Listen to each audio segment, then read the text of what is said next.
अच्छा, middle boxes उनको कहते हैं जो भी आपका कोई भी एक ऐसा फंक्शन, जो भी कोई भी ऐसी चीज़ जो जनरलाइज फॉरवर्डिंग करे ना, उसको मिडल बॉक्स कहते हैं, जो between the source and destination होता है। ठीक है, अब मिडल बॉक्सेस की आपके पास एग्जांपल्स क्या है? Firewalls, NAT, load balancers. ठीक है, लेयर 7 स्विच पे जो एप्लीकेशन लेयर स्विचेस होते हैं वो हो जाती हैं। Web caches, content distribution, C D N, तुमने शायद चैप्टर 1 में पढ़ा होगा, जो स्ट्रीमिंग सर्विसेज और वो उसके अंदर आता है, इन क्या कहते हैं, पीयर टू पीयर कम्युनिकेशन के अंदर। ठीक है, and then you have network and applications. फिर आ जाता है आपके पास लोड बैलेंसर्स। लोड बैलेंसर्स क्या करते हैं? It balances the load of HTTP request across multiple server copies. ठीक है, CDN वही आ गया, content distribution is for use for streaming media at network and app layer. ठीक है, इनिशियली मिडिल बॉक्सेस जो होते थे वो प्रोप्राइटरी आपके पास सॉफ्टवेयर होते थे, हार्डवेयर सॉफ्टवेयर्स। रिसेंटली फिर आपने क्या किया? वाइट बॉक्स हार्डवेयर रिलीज़ किया, जिसके अंदर आपके पास API यूज़ हो रही थी, open flow and flow tables की, जो तुमने प्रीवियसली देखी थी। फिर हमने उसके ऊपर वाइट बॉक्स के ऑन टॉप पर हमने प्रोग्रामेबल फंक्शंस डाल दिए, उसको थोड़ा सा जेनेरिक बना दिया। ठीक है, कि हम अपने खुद अपने लोकल एक्शंस उस पर प्रोग्राम कर सकते हैं।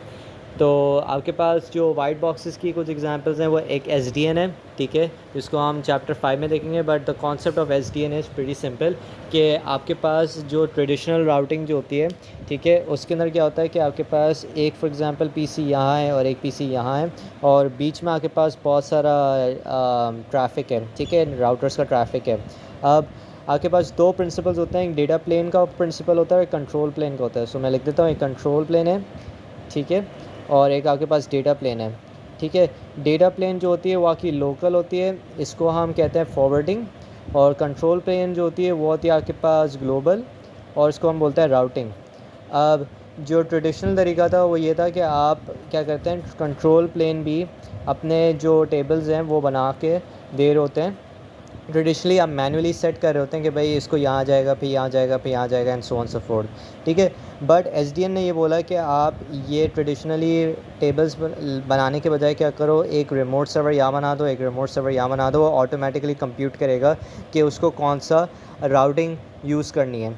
ठीक है, राउटिंग टेबल, तो वो राउटिंग टेबल पे ऑटोमेटिकली आपके हर राउटर के पास आ जाएगी, और फिर वो फॉरवर्डिंग टेबल बन जाएगी। तो उसको हम SDN कंट्रोलर्स कहते हैं। तो यहाँ पे भी एक कहा हुआ है कि आपके पास एक सेंट्रलाइज कंट्रोल होता है। ठीक है, and configuration often in private या पब्लिक क्लाउड्स में, और होता है आपके पास ये जो होता है सेंट्रलाइज कंट्रोल जो होता है आपके पास।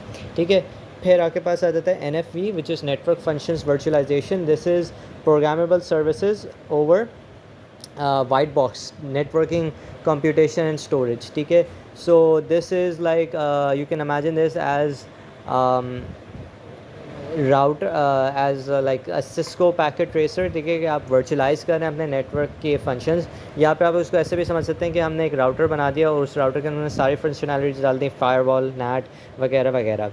फिर हमारे पास एक प्रॉब्लम आ जाती है IP थिन वेस्ट के नाम से। IP थिन वेस्ट के अंदर क्या होता है कि आपके पास जो IP की जो वो होती है, स्टैक होती है, वो उसमें हमारे पास बीच में नेटवर्क लेयर पर IP यूज़ हो रही होती है, जो इट इज़ वेरी इंपॉर्टेंट कि वो आपकी एप्लीकेशन लेयर में भी IP यूज़ होती है, आपकी नेटवर्क लेयर पे भी यूज़ होती है, आपकी TCP में होती है, यानी कि हर every billions of internet connections के अंदर आपके पास IP यूज़ हो रही है।